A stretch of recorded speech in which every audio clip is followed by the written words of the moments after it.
Hello students, welcome back to our channel. আমি Moumita ma'am. আশা করি তোমরা সকলে খুব ভালো আছো। স্টুডেন্টস, আজকে আমি তোমাদের second semester minor political science থেকে একটি খুবই ইম্পর্টেন্ট টপিক নিয়ে আলোচনা করব, যেটা হচ্ছে ইকোনমিক ইকুয়ালিটি, বা যেটাকে বাংলায় বলে হচ্ছে অর্থনৈতিক সাম্য। ঠিক আছে, তো ভিডিওটি শুরু করার আগে বলে রাখি যে আমাদের অনলাইন ক্লাস কিন্তু চলছে অ্যাজ ইউজুয়াল, এবং আমাদের অনলাইন ক্লাসে তোমরা যারা আমাদের কাছে পড়তে চাও তারা আমাদের হেল্পলাইন নাম্বারে যোগাযোগ করতে পারো। আমাদের হেল্পলাইন নাম্বার দেখো এখানে দেওয়া আছে, দুটো নাম্বার। একটা হচ্ছে 6295916282, আর একটা হচ্ছে 7076398606। ঠিক আছে, আমাদের পুরো কোর্স ফি রয়েছে মাত্র 999 টাকাতে। তোমরা কিন্তু এই টাকাতে মেজর ছাড়াও এসিসি, এইসি, এমডিসি, মাইনর সবটাই কিন্তু পেয়ে যাচ্ছ মাত্র 999 টাকাতে। এবং আমাদের কোর্সের ডিউরেশন হচ্ছে 6 মাসের আমাদের কোর্স, মানে তোমাদের একটা সেমিস্টার যতদিন লাগে আর কি, 6 মাসে। অলরেডি কিন্তু আমাদের 5 মাস হয়ে গেছে, প্রায় শেষের দিকে আমাদের কোর্সটা। তোমাদের এক্সামও খুব একটা বেশি দেরিতে নেই, তাই তোমরা যারা আমাদের কাছে এক্সামের আগে যারা তোমরা অনলাইনে আর কি পড়তে চাও তারা আমাদের হেল্পলাইন নাম্বারে যোগাযোগ করে আমাদের সাথে যুক্ত হয়ে যাও। ঠিক আছে, চলো টপিকে ফিরে আসি।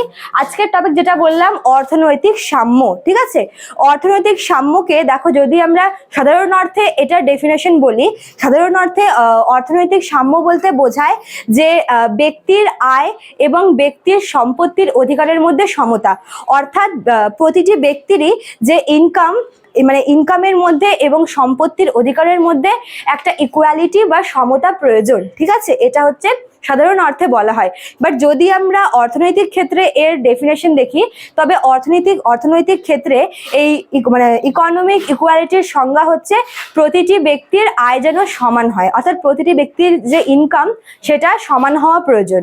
শুধু সেটাই না, প্রতিটি ব্যক্তির এই সম্পত্তি, মনে করো যে অর্জনের অধিকার, সম্পত্তি ভোগ করার অধিকার, সম্পত্তি বিক্রয় করার অধিকার যেন সমান হয় বা সেম হয়। ঠিক আছে, এটা হচ্ছে অর্থনৈতিক ক্ষেত্রে অর্থনৈতিক সাম্যের ডেফিনেশন হিসেবে ধরা হয়ে থাকে।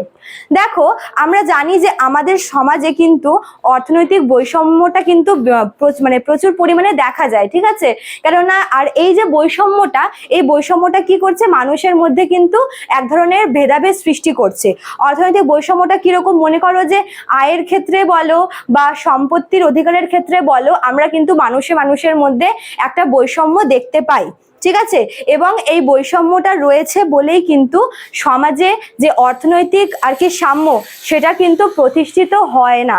কাজেই যদি আমাদের অর্থনৈতিক সাম্য বা ইকোনমিক ইকুয়ালিটি প্রতিষ্ঠা করতে হয়, তবে অবশ্যই সবার আগে আমাদের এই যে ইকোনমিক যে আর কি বৈষম্যটা, এই যে আর কি অর্থনৈতিক বৈষম্যটা, সেটা আমাদের সবার আগে দূরীভূত করা কিন্তু প্রয়োজন। ঠিক আছে, অর্থাৎ মনে করো যে মানুষের আর কি প্রত্যেক মানুষের যে আয়ের অধিকার, সম্পত্তির অধিকারের মধ্যে সমতা থাকা প্রয়োজন, তবেই কিন্তু এই অর্থনৈতিক বৈষম্যটা আমরা দূর করতে পারবো। ঠিক আছে, দেখো, এই ইকোনমিক ইকুয়ালিটি বা অর্থনৈতিক বৈষম্য নিয়ে কিন্তু অনেক রাষ্ট্রবিজ্ঞানী অনেক মত প্রকাশ করেছেন।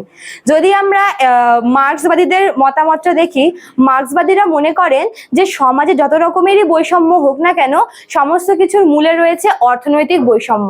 অর্থাৎ তিনি মনে করেন যে এই যে ইকোনমিক ডিসক্রিমিনেশনটা বা এই যে অর্থনৈতিক বৈষম্যটা, এটা কি করছে, সমাজে মানুষের মধ্যে মানুষের বৈষম্য সৃষ্টি করছে। যত রকমের বৈষম্য হোক না কেন, সে ধর্মীয় বৈষম্য হোক, রাজনৈতিক বৈষম্য হোক, সামাজিক বৈষম্য হোক, যে কোনো বৈষম্যের মূলে তিনি মানে তারা মার্ক্সবাদীরা আর কি এই অর্থনৈতিক বৈষম্যকে কিন্তু দায়ী করেছেন। ঠিক আছে, এবার যদি আমরা অধ্যাপক ল্যাস্কির ব্যাপারটা একটু দেখি। অধ্যাপক ল্যাস্কি একজন বিখ্যাত রাষ্ট্র বিজ্ঞানী।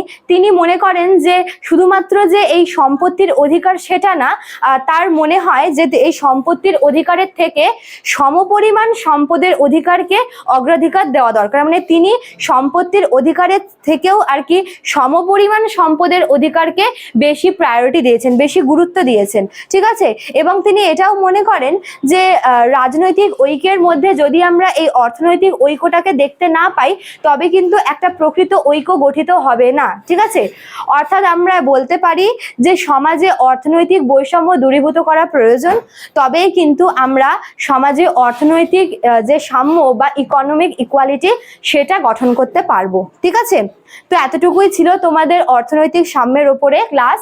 আশা করি তোমাদের ভিডিওটি হেল্পফুল হবে। ভিডিওটি ভালো লাগলে অবশ্যই তোমরা লাইক, কমেন্ট করবে, শেয়ার করবে। দেখা হচ্ছে নিউ ক্লাসে। Thank you.